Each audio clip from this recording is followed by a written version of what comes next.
Welcome back, everybody. My name is John, and I'm going to be introducing Gianni Garubo to give the next talk. He's going to be giving a talk on education, Krishnamurti and education.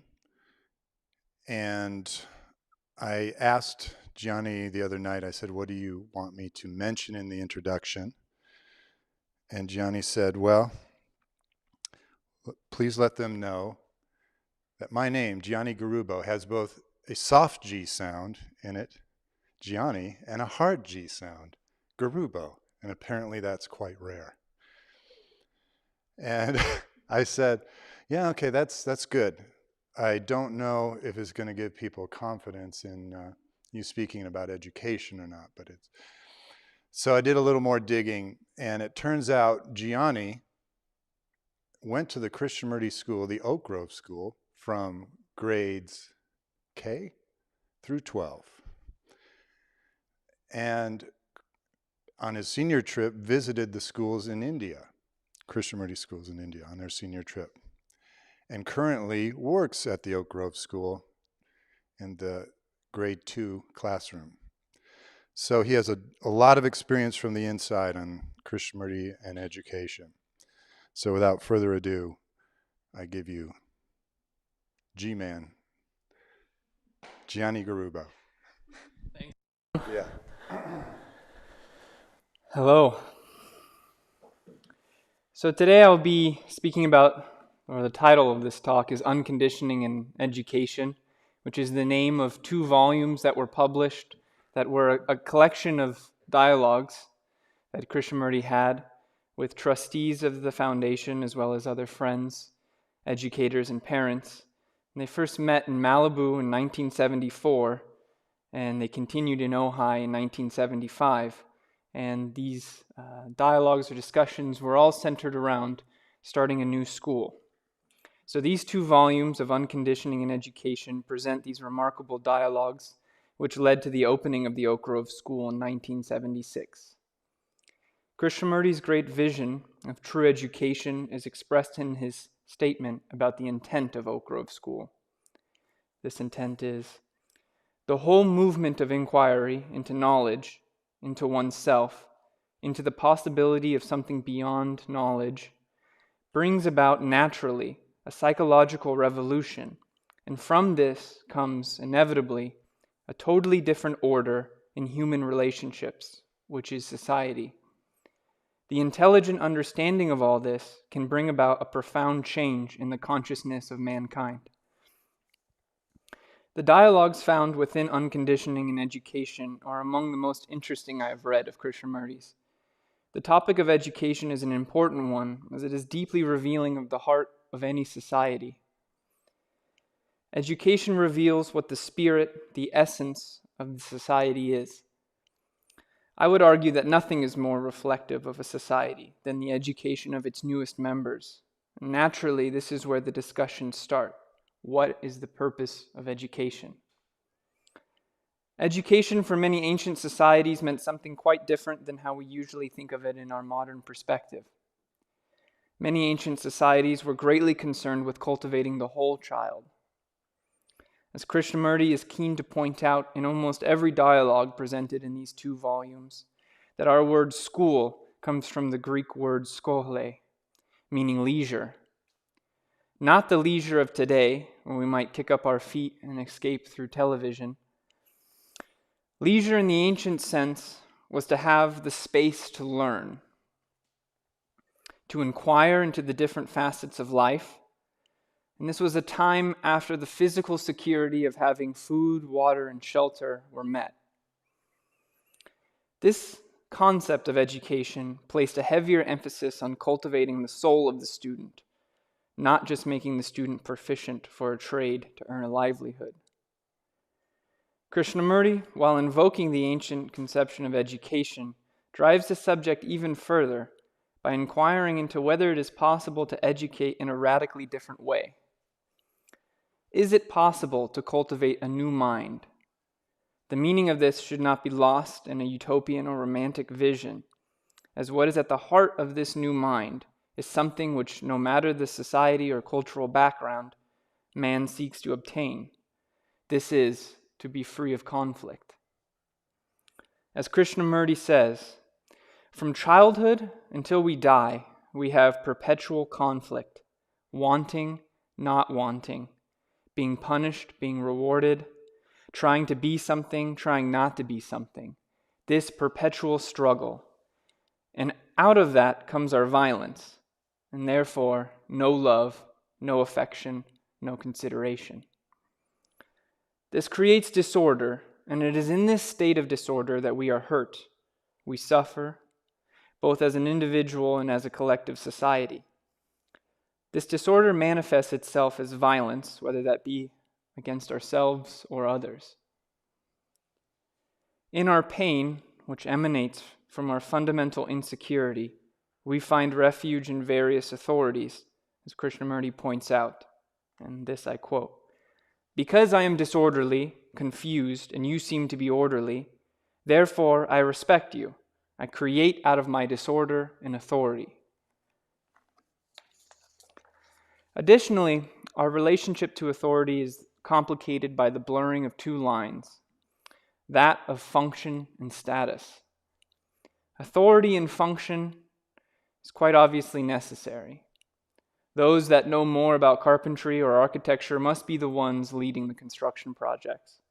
However, when out of that function you create a status, the status becomes the authority, not function. While this may contribute to the disorderly state of affairs, the greatest degenerative quality of authority is when through ignorance it applies to our own spiritual or psychological sphere. Krishnamurti demonstrates the fundamental tension between self-understanding and authority in this quote. "Is there anyone who can teach you about inner knowledge?" he asks. "Only when there is no authority will you learn about yourself." Now, is there any authority for inward understanding of yourself? If you have an authority for that, then you are merely following the authority, not understanding yourself. Therefore, I say, knowledge has its place, but there is no spiritual authority under any circumstances. One acquires the experience, both externally by example and internally through obtaining various skills and crafts, of the importance of the authority of function, which was previously mentioned, is absolutely necessary. The insistence, or rather necessity, of psychological security drives us to seek refuge in psychological authority so that we may quell our insecurities in knowing ourselves and our place in the world. As Krishnamurti asserts early on in these discussions, without order there is no security. The brain can only function when it has complete security. It may seek that security in neurotic habits, neurotic ideas, and so on, but it must have order, which is security.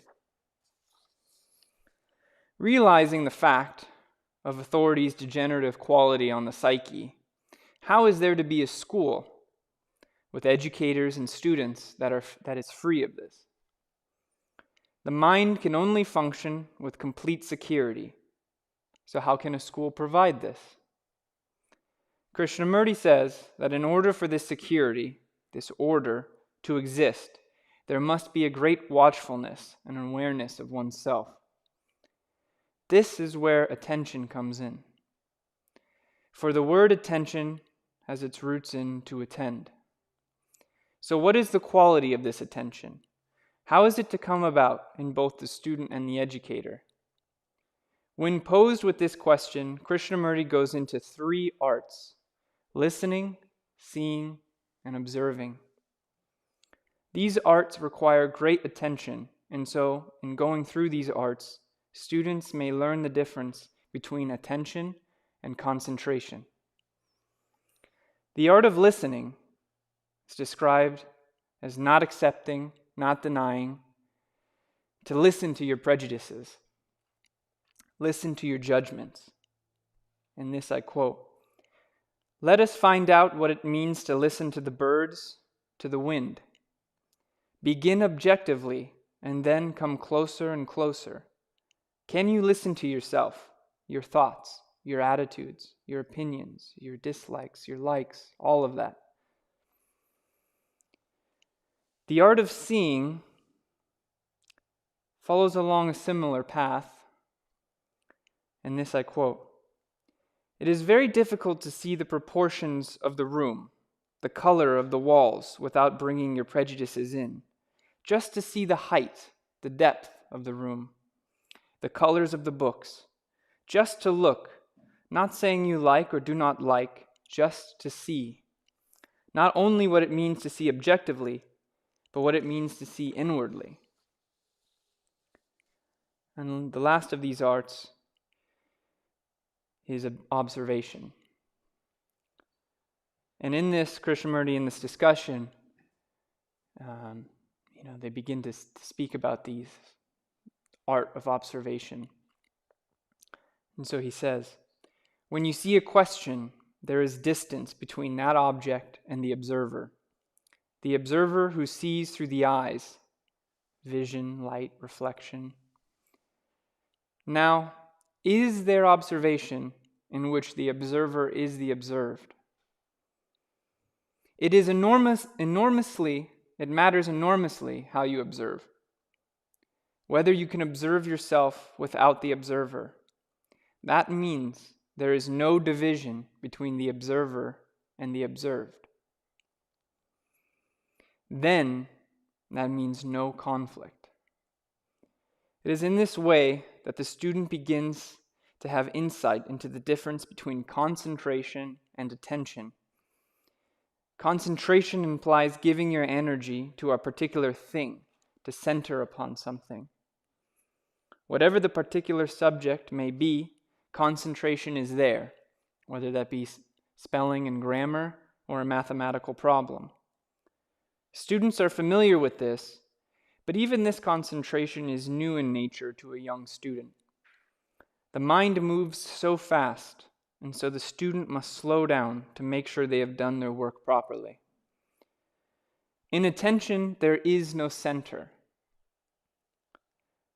In incorporating the arts of listening, seeing, and observing, which are exercises in attention, alongside the traditional academic subjects which require concentration, the student begins to have a sense for the whole movement. The distinction between attention and concentration parallels a debate that has rung out throughout the ages. What is more important, the outer or the inner? In speaking about this, Krishnamurti uses the example of the commissar and the yogi. As the commissar excludes the inner world in favor of the external, so does the yogi exclude the external world in favor of the inner. On this, Krishnamurti says, "We are saying that it is a total movement, that the outer and inner is one unitary movement. It is like the tide going out and coming in. It is in this way that the student begins to see, not in a conceptual way, but through insight, the non-fragmentary nature of life. For Krishnamurti, insight demands a totally different kind of mind, which is non-mechanistic. We can see when we examine the three arts Krishnamurti proposes that each relies on using a perceptive faculty without analysis. In many of his talks, he asks the attendees if they can listen or look at something without naming it. Same goes for observation when he speaks of the type of observation where the observer is the observed. In one of the dialogues from this collection, an educator expresses a challenge they face when bringing in the non-mechanistic discipline of self-inquiry into the classroom. And this is the question, which is a quote. "I experience the problem as a dichotomy. I experience a division when I am guiding students, trying to lead them towards searching themselves when I need to disseminate knowledge. To achieve the confluence of these two is what I am searching for. How does one do that?" To this question, Krishnamurti responds, "The dichotomy is the division between using knowledge and being free from knowledge. The meaning of the word art is to put everything in life in its right place. Learn the place of knowledge and learn the freedom from that. Then there is no dichotomy. Then there is no division. Moving on to the next piece from these collection of dialogues that I would like to focus on is the emphasis placed on creating an atmosphere of responsibility in the school. Krishnamurti frequently asks whether in this new school there could be an atmosphere of responsibility. This atmosphere of responsibility is brought about by many factors, but at the heart of it lies serious consideration, caring. How do you instill this sense of responsibility, which is caring, without reward and punishment? If such an atmosphere can be created, perhaps then and only then there can be a radical transformation in consciousness. Perhaps in that form, the earliest ages of children, there is not a deep reinforcement of being motivated out of the narrowness of self-interest which dominates our world. This feeling of responsibility is not a choice, for if it were a choice, it would still be within the realm of desire, the realm of punishment and reward. As Krishnamurti highlights when he asks, "When do I choose? When I am confused. When I am clear, I do not choose." Confusion, as we are speaking about it now, arises out of conflict. In discussing the purpose of education in the context of this new school, Krishnamurti said, "I would help my students to find out how to live without conflict, because to live without conflict is the most marvelous thing on earth. It means no division in oneself, no contradiction in oneself." The last sentence of that quote rings out to me. No division in oneself, no contradiction in oneself. No division, no contradiction, no conflict, no choice.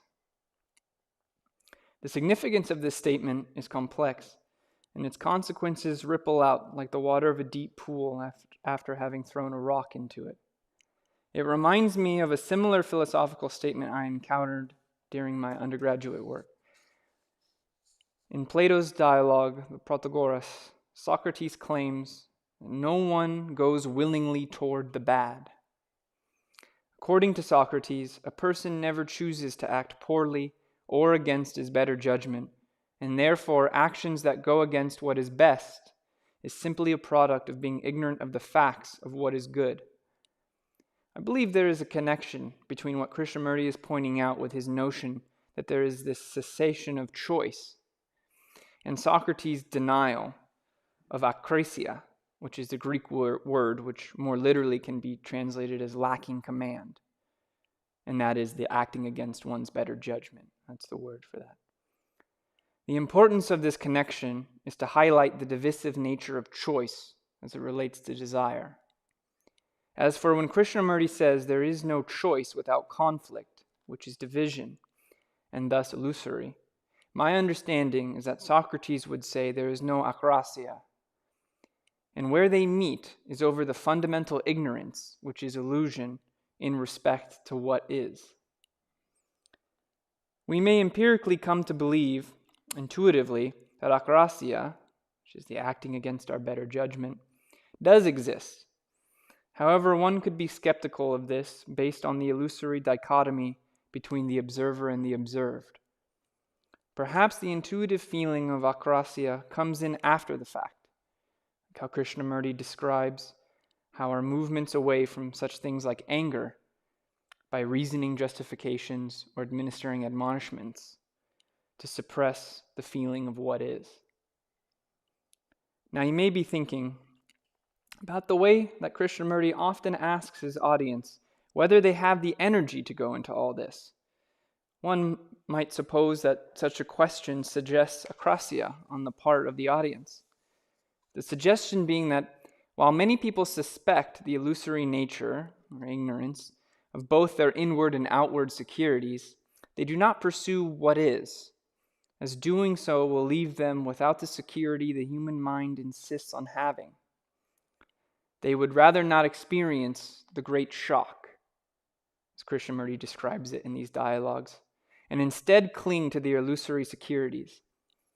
I think one has to be very careful thinking along these lines, because in these dialogues that are centered around the creation of a new school, whose primary concern is that of psychological revolution, Krishnamurti continually emphasizes the necessity of the arts of listening, seeing, and observing. The underdevelopment of these arts cannot be categorized as a lack or failure of the will. According to Krishnamurti, the concept of the will is antithetical to the flowering of these arts. If the lack of energy or laziness constituted akrasya, we would enter a paradox of the same caliber as when Krishnamurti points out that when you say eliminate conflict, that very process of elimination is a part of conflict. This is all to say that in intelligence, what Socrates might call virtue, there is no choice. Krishnamurti employs examples of immediate action to express what he means. These examples often include a house that is on fire. In such situations, there is no room for choice, no room for contradiction. There is only action. As Krishnamurti says, can the mind which sees conflict have a direct insight into it and see the danger of it? When you see something so tremendously, you end it. It is finished. When you see the actual danger of it, it is finished.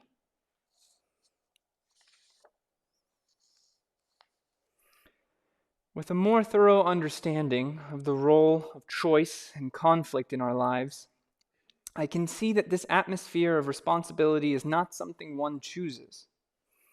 And with that, I'd like to share one of the most interesting experiences I have had working at Oak Grove. At the school, there is a point to pair older students with younger students, who they call their buddies.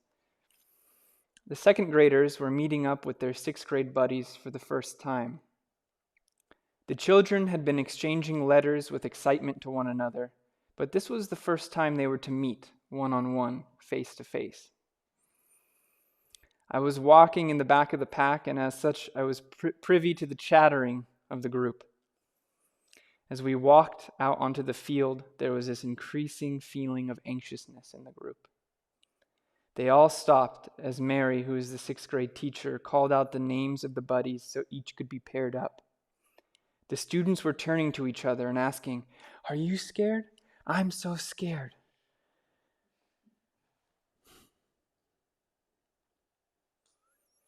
One by one, as the group thinned, as they were paired up with their buddies, after having gotten to speak with each other one-on-one, it was time to come together as a group to play some games. I officiated the soccer game where we grouped up pairs of buddies into two teams. Over the course of the game, I saw the timidness of the second graders wear off as they became more comfortable with their new friends. Remarkably, I saw the sixth graders approach the situation with an air of grace. You could see the usual tension and even the rivalries flare up between the older students as they played against each other in the soccer match. But at every step of the way, they tempered this energy as to not intimidate the younger students. You could feel their sense of responsibility to care for the younger students, passing the ball, congratulating them, communicating with them in their playing. The older students would occasionally start with their more accustomed, aggressive language, only to immediately temper it down in the understanding of consideration of their younger buddies. This was the most remarkable thing, as the very act of pairing older students with younger ones brought out this sense of responsibility. As the teacher there on the field with all these students, I was watchful to make sure the game did not get too rough for the younger ones. However, the need for my interjection was never needed.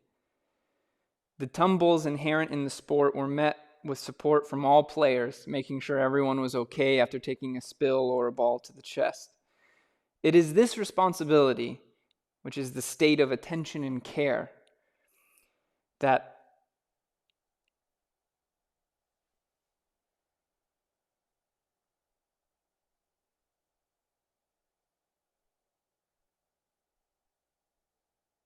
It is this responsibility, this state of attention and care that emerged from the encounter with no external force or imposing from the part of myself or any of the other teachers. That, I feel, is exactly what Krishnamurti is expressing when he asks whether or not we can not only create a school which will provide students with security, but also with a sense of responsibility.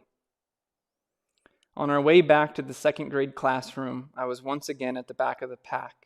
I sensed this feeling of exuberance as the students were all exclaiming to one another how nice their buddies were and how much fun they had had playing with them.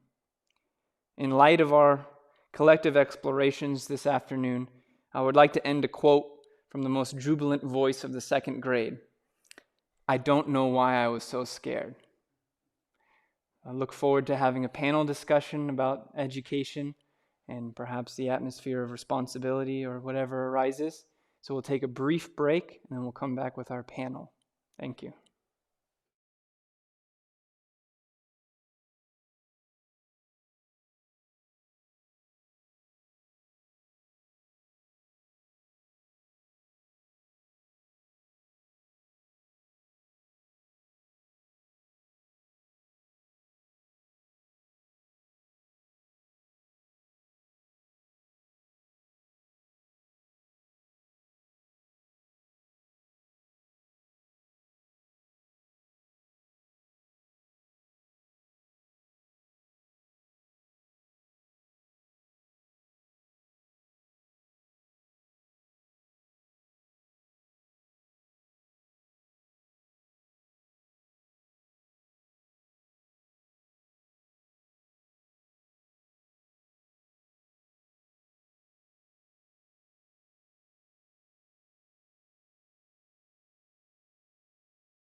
Hello. If you're just joining us, this is the Q&A panel session on unconditioning in education, the presentation that we just heard from Gianni. The other members on the panel is Mary Kelley. She is the 5th grade, right? Sixth grade now. Sorry about that. The 6th grade teacher at Oak Grove School. This is her 7th year there. And of course, David Moody, who some of you might have heard in the morning presentation. And I'm Kristy. I work here at the Krishnamurti Foundation, running the retreat and the programs. So I wanted to kind of start with maybe asking David a question, because David was very instrumental in actually collecting all the material for the book, Unconditioning in Education. And he was actually part of a bulk of the meetings that were held. And I just wanted to see in what kind of spirit were these meetings held, and what was the impetus that brought this to the forefront to get these discussions going? Okay, well, good. Those are good questions. What happened was the dialogues that were published in this book, at least in volume 2, that these began in December of 1975, which is just a few months after the Oak Grove School opened. And the meetings were initiated really by Krishnamurti because, he wanted to establish the school on a certain foundation. He didn't want it to be just an ordinary conventional school, but he wanted it to be, an original and importantly different kind of education. And he wanted to see if he could get everybody to have kind of a common understanding of what it was all about. And so he initiated the meetings. We started about 3 or 4 months after the school opened.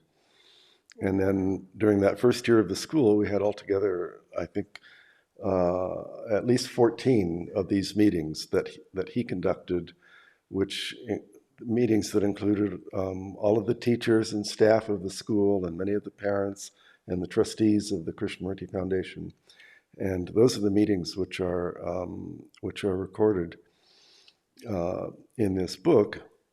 And in terms of my involvement in making transcripts, what happened to me was that I participated in all those meetings, and I found them quite fascinating. It was quite an experience after having seen Krishnamurti on the public platform for quite a few years, and then to be kind of up close in the same room and engaging in dialogues with him to some extent.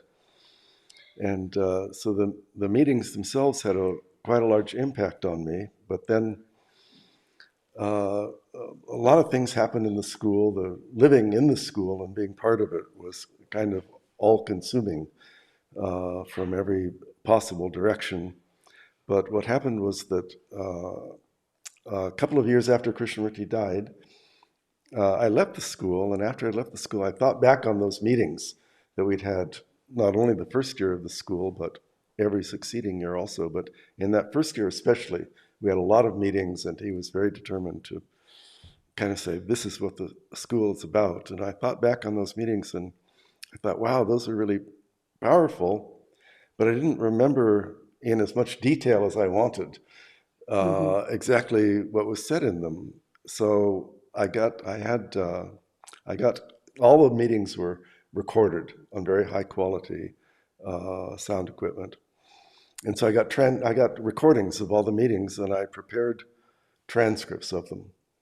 And the transcripts that I prepared, I did something that I think was a little bit original at that time.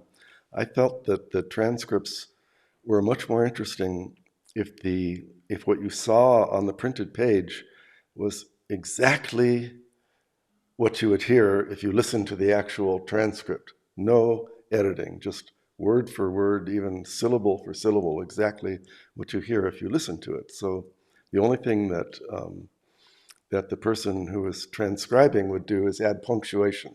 Everything else would be identical with what was actually said in the meetings.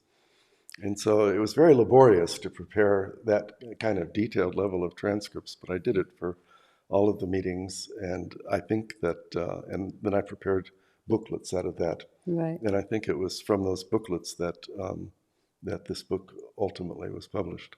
Right, right. So one of the questions I had in reading and also listening to Gianni's presentation was this kind of this, not challenge, what I would say, maybe it's not the right word, maybe it could be, but what you were kind of asked by Krishnamurti, what was the most challenging aspect of creating a school that was supposed to be radically different, right? That you're going to be kind of helping students to think for themselves, to come about a way to have a life that would be free of conflict, right? How did you, as an educator, take that in? Also, Mary, as you as well, right? And also Gianni, now you're at the school. How does that, that kind of message, that information that this school, this is what we want to do. How does that affect you in that space with the kids and also with each other? Well, I'll just begin by saying how grateful I am that you did make this book possible in a way, because I actually hadn't opened it until about a week ago. Oh. And I'll tell you, as is so often the case with the teachings, the message in them is absolutely timeless. And it has been so inspiring to read this book as I both reflect on my role this year. It was my first year being the sixth grade teacher during one of the most unique years I think we've ever experienced, but also as I anticipate my role as sixth grade teacher next year. So much of what he speaks to feel to me like the kinds of things that we should be considering, no matter if we're starting a school or simply continuing to hold space and create this very unique environment. And then just how I receive the challenge. Well, there's this aspect to what Krishnamurti brings to light that seems very impossible about the whole thing. Sort of talking about how the methodology is not where to begin. The art of listening being not typically what we think of as listening, and all of the practical ways that you might go about solving a problem, he basically throws out. And so it's deeply inspiring to be reminded that so often the way I go about thinking about my role is to solve a problem, to make something look more a certain way. And on the contrary, this has the quality of just sort of washing all of that away and allowing me to be equally a learner with my students and finding out how you live day to day, moment to moment with this challenge. There's something Krishnamurti says in the perfume of the teachings that's really stuck with me, which is, because it's impossible, it's worth doing. And I really feel that to be true as he's discussing with all of you who are, I'm sure, so at that point intent that you do it the right way, or that you not be or make the mistakes that so many other schools made, and yet still that openness to find out how that manifests is always there. So I find it deeply inspiring, simply because my mind can't wrap itself around so much of what he says, and I'm left with this feeling of surrender where I just have to find out with my students. So.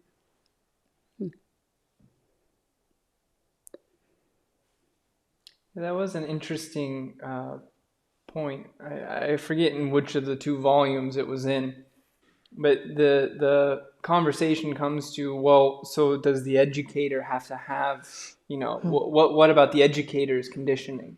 If in the relationship between the educator and the student, and then of course that sort of naturally goes into, well, the methodology. How do we set this up? How do we, bring this into the classroom? And that's why I really appreciated, somebody reading it, on the page. There's questions that I have as I read it, and then I appreciate whoever was in the room and asked the question. I said, "Oh, thank you. That's what I was thinking." Just about how to bring it into the classroom and how to get out of the feeling of, the importance of leisure in terms of learning, so can we create an environment of learning without entering any form of reward and punishment into the situation? And as a teacher, you find it difficult when there are these moments where you would like something to happen, or you say it's important that you practice to read, or it's important that you learn these mathematics. It's what is the role of how to approach that, but to approach it in a way where you don't go towards that impulse, which I feel like is one of the things in our own lives, perhaps, of wanting control or something, right? You want to dole out a reward or a punishment. And how do you feel that? Because there are moments where I feel that, and I feel that arising, and to take the space and to say how to approach this. I don't know. Yeah, equating leisure, I believe you spoke to this in your talk, equating leisure to spaciousness, at least is sort of how I understand leisure, because of course there's the leisure where I think that I deserve to relax and to feel, like I'm enjoying myself, and that's clearly not the leisure that Krishnamurti is speaking of. To me, it seems that there needs to be the spaciousness within which to meet the student wherever they are. And so often I think what we become aware of if we are in observation is that spaciousness doesn't actually seem to be there. We've created our schedules and our lifestyles, and even just our conditioning has taken over in such a way that we're more than not reacting, often from a place of fear, loss of control, or they're not doing what they're supposed to. So it seems to me that the reason leisure is so essential is similarly why the spaciousness in which to be an observation of one's own conditioning in that moment is so essential. And I'm not sure, David, if you can speak more to that or how it relates. I'm really intrigued by this, what Krishnamurti brings in about total responsibility. It seems they're all related as well. But Yeah, well, there's, there are many, many layers and dimensions of, Krishnamurti's ideas about education. It goes very deep, and it's all-encompassing, and it creates a tremendous challenge for the teacher, I can assure you, and I know you know well. And there are certain things which are pretty straightforward, not too difficult to understand, such as, you want the school to be in a beautiful setting with a wonderful natural environment and cultivate that relationship with nature. You don't want to get involved in, comparing one student with another, setting up, an aggressively competitive atmosphere, either in the classroom or the playing field or anywhere else. You want to minimize the role of authority, and as you mentioned, not have either reward or punishment, right? Some schools say, okay, well, we're not going to punish our students, but we'll cultivate good relationship by rewarding them in certain ways. Krishnamurti says, no, neither reward nor punishment, but cultivate good relationship for its own sake by appealing to the child's intelligence. So these are some of the ways that you can approach what he's talking about, but the real point I'm trying to make is that there are layers and layers beyond that. And when you get to the point of saying, okay, as a teacher, your responsibility is to uncondition the mind of that student. And that means unconditioning yourself at the same time. So, then you're in deep waters, and there's no easy answers at that point. As an example, there are many other things involved, but at that level, it gets quite difficult. I wonder, in your experience, have you ever felt, I think this was, one of the questioners brought this up, but in your experience, have you ever felt a tension between sort of academic excellence, right, and saying we want to be excellent in these subjects, and then also like that conflicting with the leisure and making space for things as they unfold, I guess is the full way to put that. When I was in the school, that tension was unavoidable, absolutely unavoidable, in part because there were certain, unlike in some other of the Krishnamurti schools, in this school, in Oak Grove, you have a day school, which means that the parents of the students are right here in the community. And especially back in those days when Krishnamurti was around, a lot of the families in the school came to Ojai for the purpose of putting their kids in the school, which meant that their parents were very, very dedicated and involved. And some of the parents had very strong ideas about academic education. They demanded it, and they felt like, they felt a little bit like Krishnamurti maybe minimizes a little bit the significance of academics, which he didn't, really. He didn't. But because he talked about the whole of life, it kind of seemed like that somewhat. So then these parents would be very strong about, oh, you've got to be stronger academically. So you couldn't avoid it. It was just a thing which was present in the air and in meetings. And it was quite a strong tension at some times.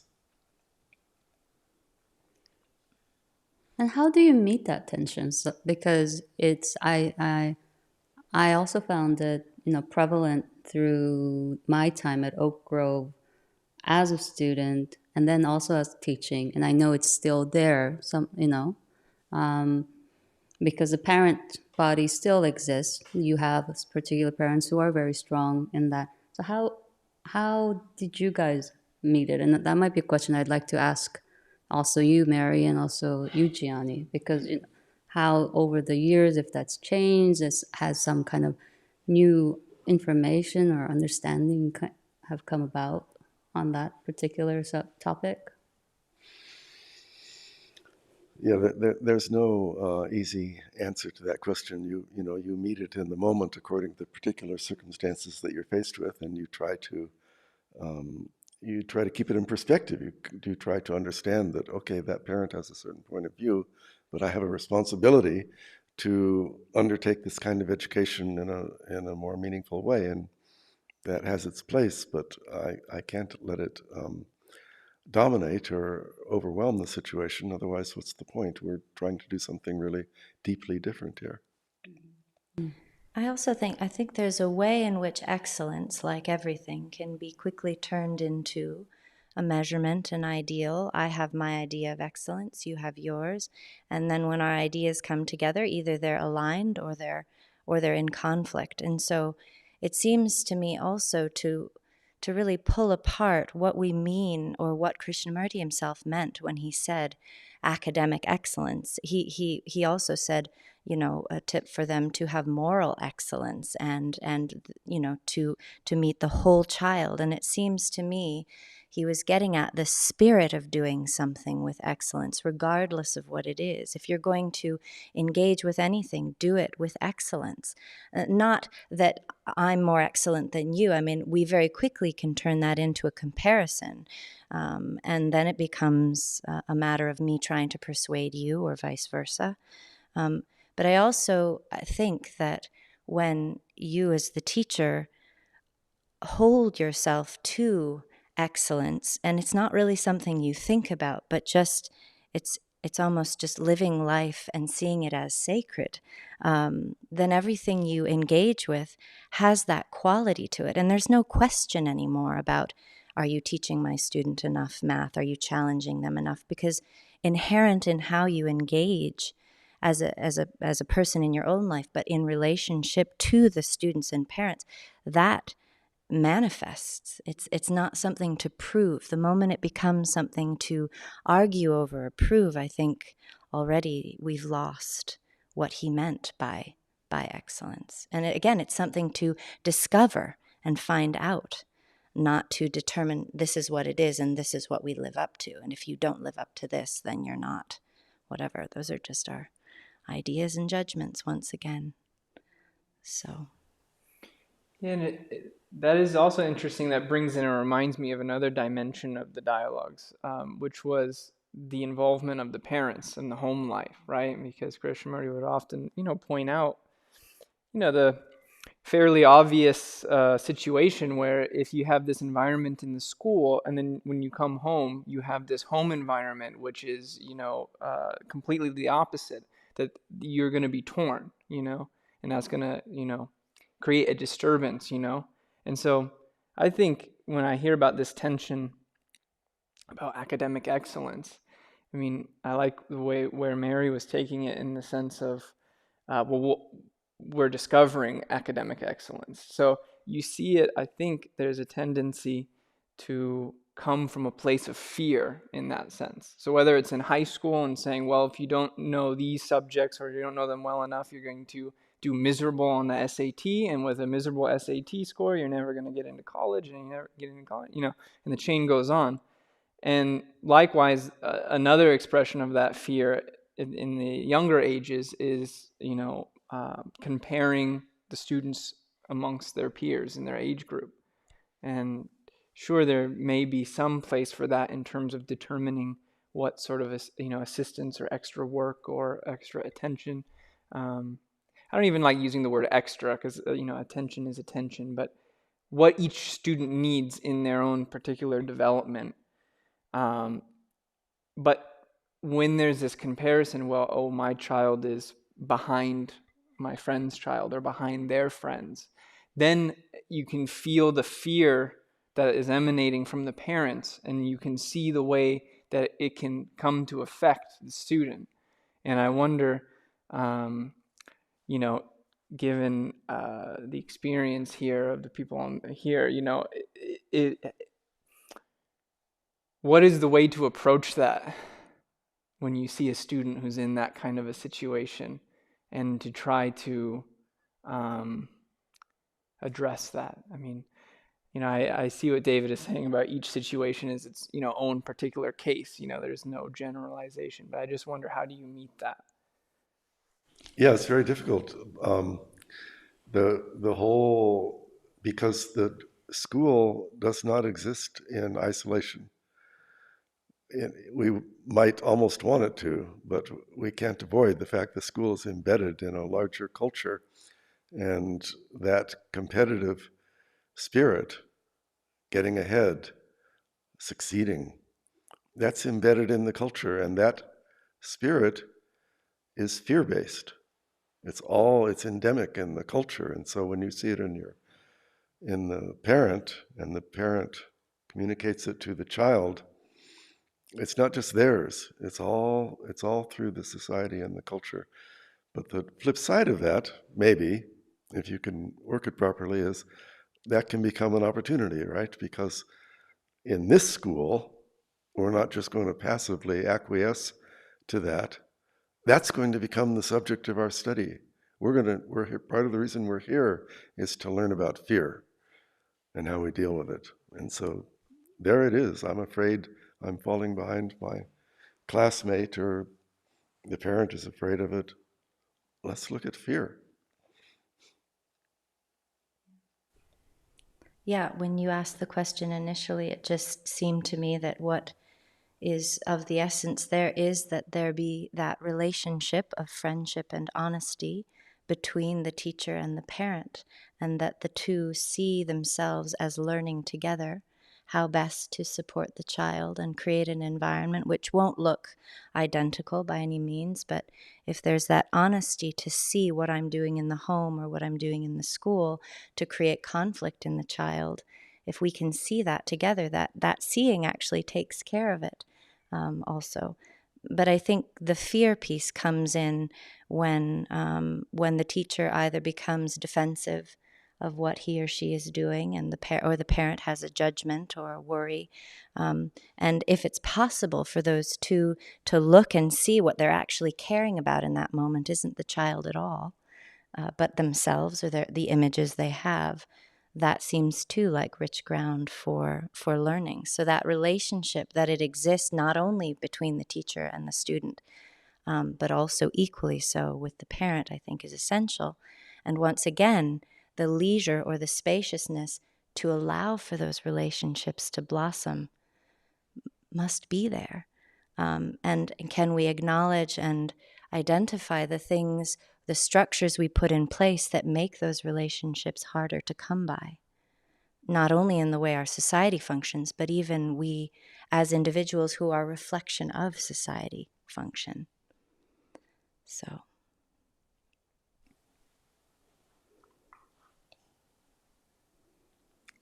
You ended with speaking about responsibility. Mm-hmm.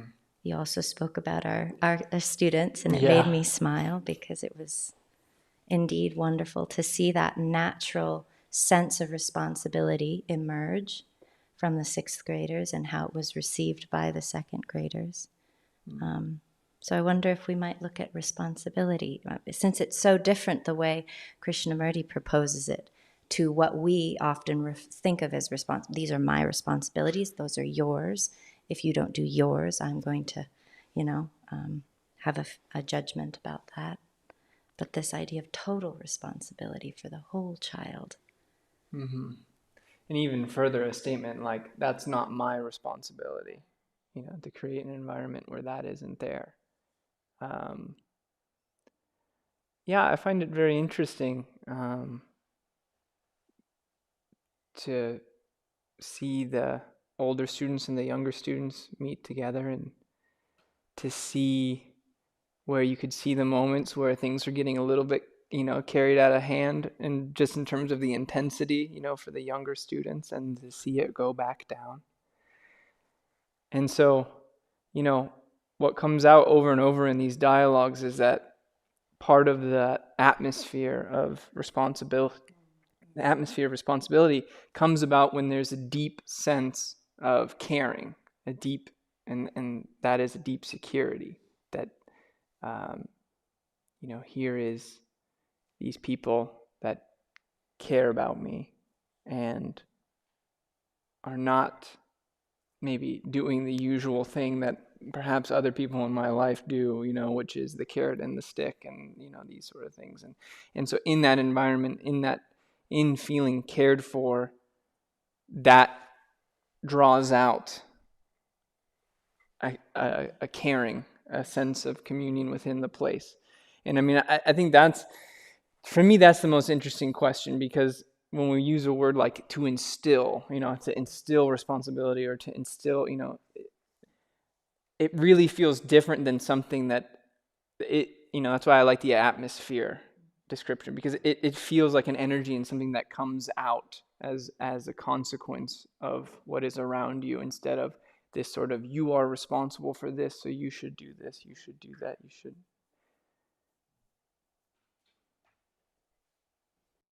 Put you on the spot a little bit, Gianni, because you were a student from kindergarten, right? Preschool, Yeah, preschool, so before kindergarten. And I saw you graduate. How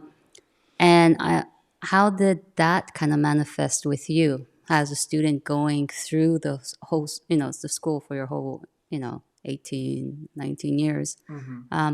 The sense of this atmosphere of responsibility, like where no one's telling you, but you're because you seem to be pointing that it is something that just comes because of the atmosphere. So, just out of curiosity, how has that manifested in your time there, and how has that been part of what's a part of who you are now?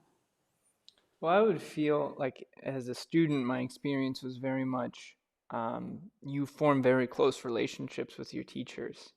And I think in a way, when you have those teachers and those adults in your life that are meeting you in that way, there's of course, there's always going to be some form of shenanigans here and there, right? Maybe you turn in an assignment late or whatever. But at the core, very deep down, you get the sense that it's like, why would you? What's the way to describe it? It's a feeling of trust, and in that trust, I can only compare it to, like when Krishnamurti would bring up in this dialogue about, how somebody takes their hat off when they enter a church or something, or that there's this feeling of sacredness that it just makes you feel that way. And I feel like that trust that is there makes you feel like you're filled with it, in the sense that you wouldn't want to ever do anything that would violate that space and sort of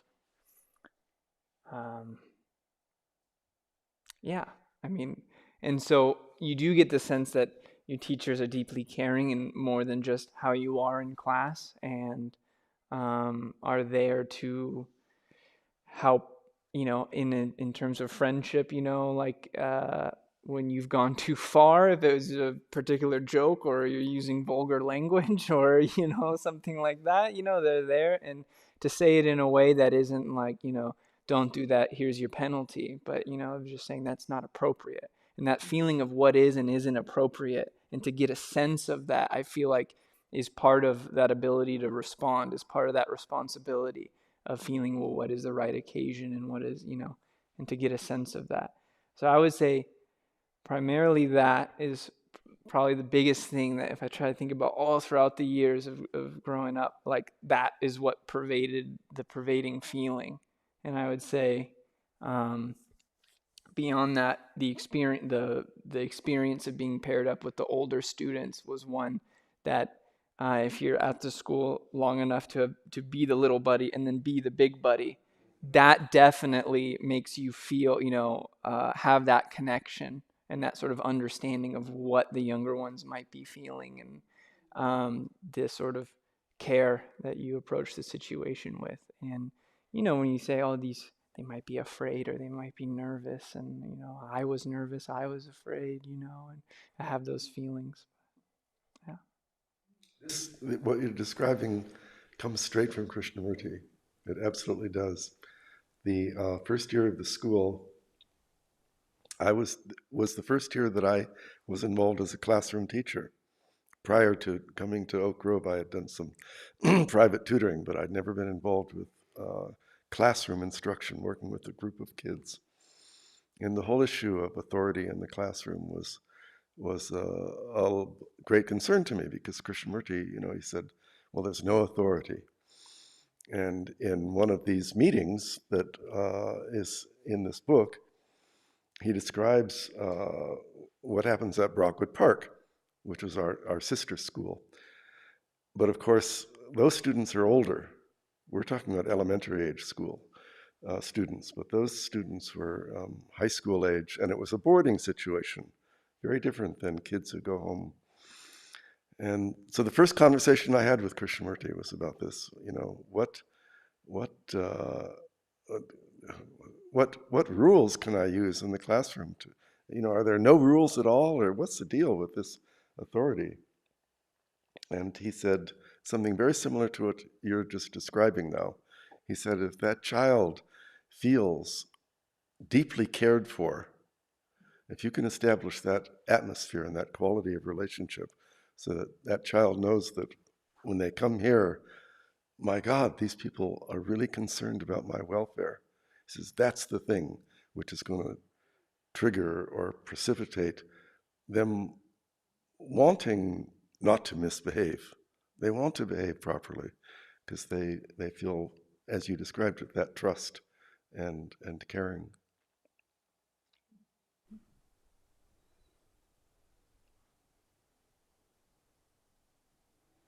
And even that is very interesting when we consider, what I took to be one of the central questions from these dialogues, which, to move away from reward and punishment. And it seems like reward and punishment are centered around control, and they rely on self-interest.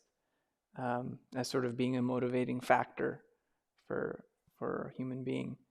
And so I wonder, what is this atmosphere, if we want to call it responsibility, which, trust is involved there, and this reward and punishment, in the sense of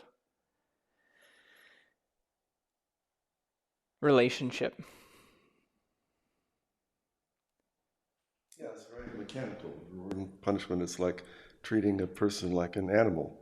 You do this and they go that way, you do that and they go that way. Mm-hmm. It's not based on the actual human interaction.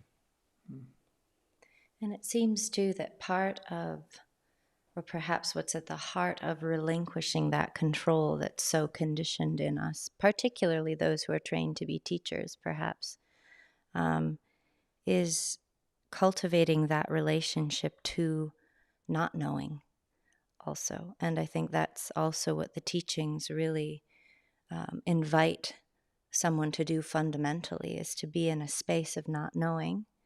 And when you can really embrace that, allow that to inform, then your action sort of flows from that place of it being okay not to know.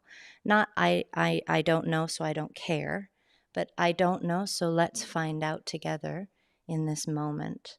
And when that's really deeply felt, it sort of takes care of itself in a way. That excellence in meeting whatever's happening in the moment, it sort of manifests just through that understanding that we're both, the teacher and the student are both going to come upon what the right action might be in that moment. So that's really a good point. The value of not knowing. Yeah. And it's another one of those points which illustrates how really, really unusual and original is Krishnamurti's philosophy, because especially in a school setting where you're supposed to be, you're a knowledge factory. And so then to have this principle that, oh no, there's something very important and valuable about the state of mind, which is not knowing. That is very unique. You've got to go a long way before you find another school or educationalist who would say something like that. But, that's part of Krishnamurti's discovery and his understanding that that's the state of mind that precipitates seeing something new and really finding out rather than just receiving traditional ideas and that sort of thing. Yeah, and I think it's actually quite powerful when you have, someone who you see as an educator or someone who's older say that to you when you're younger, and not be someone who's always in the know, right? Yeah. Someone will honestly say, well, I don't know. What do you think? And you're like 16 and they're asking you what are you thinking? What are your opinions? Can we look at it together? Like you were saying, let's investigate it. There's something powerful, I think, that happens in that kind of relationship. Yeah, it doesn't mean that you want to not know forever. It just means that you're okay with that state of mind and that there's an opportunity there. Something new can come out of that. Yeah. And it's also a kind of being in relationship to not knowing, and not just limiting it to what do you think and what do I think? Because again, that's still within the realm of both of our knowns. So it's also, what is this not knowing that has action of its own that would flow from that looking together at something? So it's not just a considering of opinions, because sometimes it can become very quickly, let's do what the child wants. They know themselves better. So it's not quite that simple. It's certainly taking that into consideration and allowing that to be part of what is observed. But it truly is a not knowing, not let's agree at the end of this investigation that we know what to do necessarily. That can be problematic too. So it's really quite mysterious, but that's what's so exciting about it. And so, inspiring. It's also sort of what the impossibility of what total responsibility might actually involve is exciting. Whereas if I'm told what my responsibilities are, if I, hold myself to certain responsibilities, that can feel like a burden. But this other thing is so open and worth looking into with others. The word responsibility can be heavy and feel burdensome. So it's important to understand the sort of the spontaneity of it. Yes. And a different kind of meaning to attach to it. Just as excellence can be used as something we disagree about and sort of argue over, so too can responsibility become that so quickly. I'd like to ask a question, as is from, it's from the online audience. So, is there any effort or means of teaching or helping students with their evaluation, identification, and overall relationship with thought and being a thinker? I thought because we're talking about responsibility and things like that, this might be an interesting question to mull over. Can you say it one more Yeah. time? Is there any effort or means of teaching or helping students with their valuation, identification, and overall relationship with thought and being a thinker? There's a lot in that question.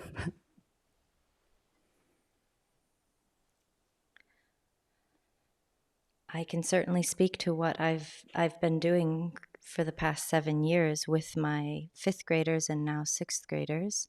I'm not sure if it is what this person's looking for, but it seems to me that it touches upon observing oneself as a thinker. We do something that's called quiet reflection, journaling in 5th grade, and it takes place every Wednesday and Friday. And the morning the students come that day, I will have come up with 2 to 4 open-ended, what I consider to be essential fundamental questions, which I invite the students to write down into their journals. And for the next half hour, it's sort of the very first thing they do, they are invited to either draw or write as they reflect on the questions, but it's made very clear that the emphasis is not on the answers. In fact, the questions may simply elicit more questions from them, which I encourage them to engage with. It's actually what we did prior to meeting with the 2nd graders that day. We looked at responsibility. One of the questions, this is a more concrete example. They tend to be more open-ended than this, but the morning that we visited the 2nd graders in Gianni's class, we asked ourselves, what is unique about this relationship I have to my 2nd grade buddy? And what responsibility might I feel without anyone telling me what that might be? Anyway, so we also explore lots of the questions I come up with actually are informed by not only what might be going on that week, sort of what's in the air based on my observation and just living with them, but also are often connected in some way to something I've read in the teachings. There's a wonderful series called Krishnamurti for the Young, which we use. So after exploring those questions in the journal, then we actually tend to have what I call a dialogue. It's a bit more like a council because we do have a talking piece. So each student has a turn to, if they want, share something that came to mind as they were writing. And then we read a passage from Krishnamurti that relates in some way. And then again, students are invited to reflect on or express what came to mind.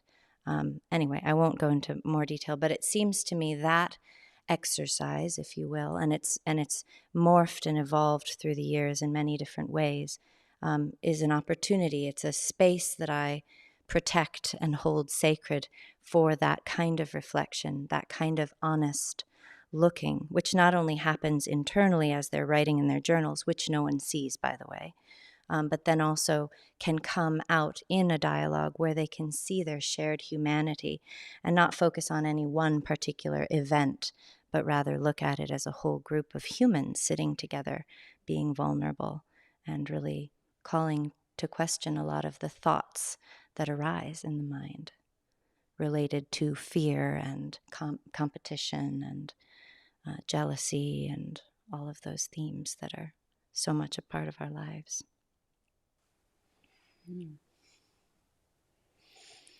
I might be totally mistaken about this. I really don't know, but my initial impression would be to say that if I were dealing with elementary school students, I probably wouldn't engage them very much in terms of understanding the nature of thought or what is the thinker. I kind of feel like I'd be more inclined to bring that up with some high school students, maybe some seniors, introduce them to that. But at the elementary level, I would be more inclined to work with them in terms of the here and now and what, issues which are alive to them. Start with that and then, go deeper as you can, but keep it on a more concrete level, I would think. That's my take, so I can imagine somebody convincing me that that's totally wrong and it could be done otherwise, but my initial impression is to approach it that way. Yeah, because it kind of seems to be in line with what we've talked about when we are, trying to engage with the students to form a relationship, Yeah. get them to look at, at different ages, their thoughts and where that comes from, and their and actions that come out of it, and just being open about that exploration. Even from very young all the way up to high school. So I was just wondering if any of you guys wanted to had a last comment or something that struck you in the presentation or in the discussion we've had.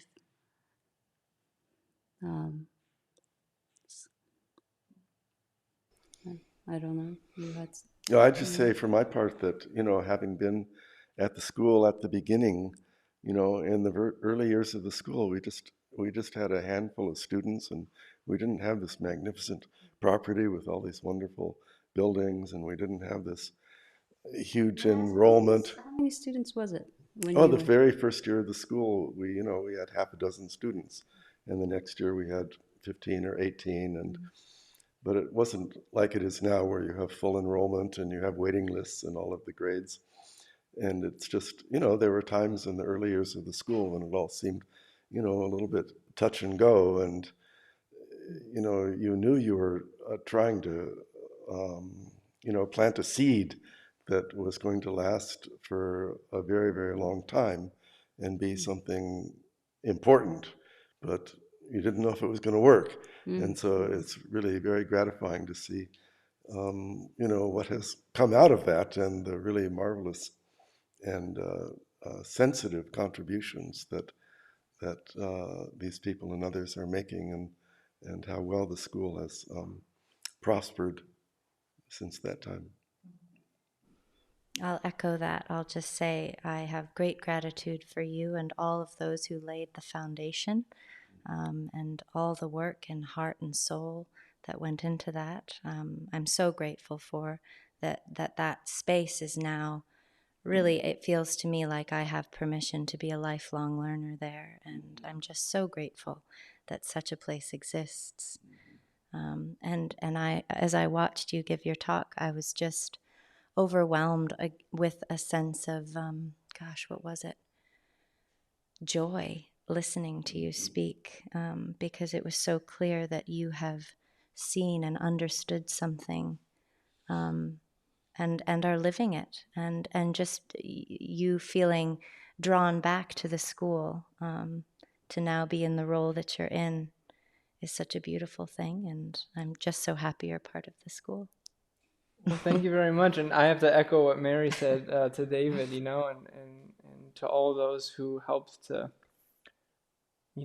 create the school and make the school, and to see that that energy, continues on, and I certainly enjoyed myself as a student, and you think that you know some things, but being in the position now of being the teacher, it really is, in all throughout my life, I've been reading Krishnamurti and had an interest in exploring these things, but it wasn't until, that first day or that first week where you're in the classroom, and it just really connected with me about the way that one's own conditioning comes out in a way that you see it sort of rush through you or flash through you and in a moment, and to see how I see, how a school, and particularly a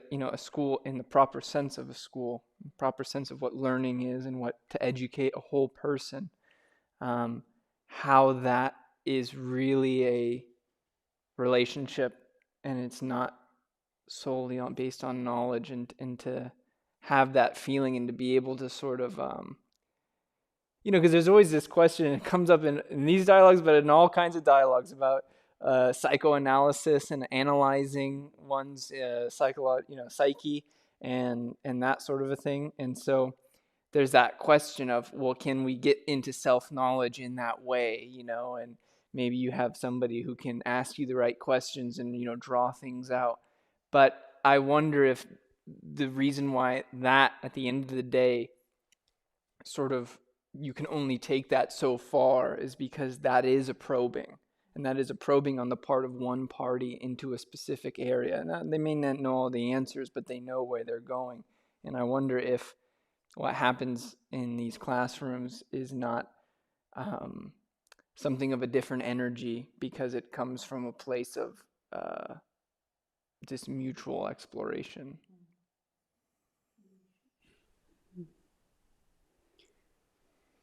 We've been actually getting some questions, and I've been requested to actually maybe ask that and read it out to get your feedback. And so there's one. It said, Krishnamurti said, a mind that is living with understanding is a quiet mind. How does the school facilitate this amidst the din of modern living?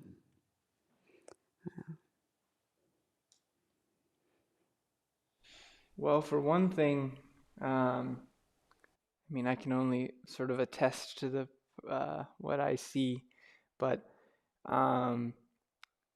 there's been a huge difference in the sort of the quality of the environment when in the morning, as the children come and settle in, and speaking with their friends and all very animated, excited to see each other, and on days where you try to begin to just immediately jump into the coursework of the day, you very much get into this struggle of maintaining their concentration. But when you start the day by listening to silence, by sharing silence, those the amount of refocusing or keeping the student on track in terms of concentration seems to be much, much less. So silence has a quality and has it has a transformation, I guess, is about all I can say about it. Yeah, sitting still is something that we just don't do in this society, especially in schools. It's very rare to have a classroom in which people are just absolutely still for 1 minute, much less 2 or 3 or 4 minutes. And just to have a little introduction of that, I think is like, it's like dropping a colored drop into a glass of water. It pervades everything else. Well, on that note, maybe we will fade this panel to silence. Uh-huh. Thank you. Thank you.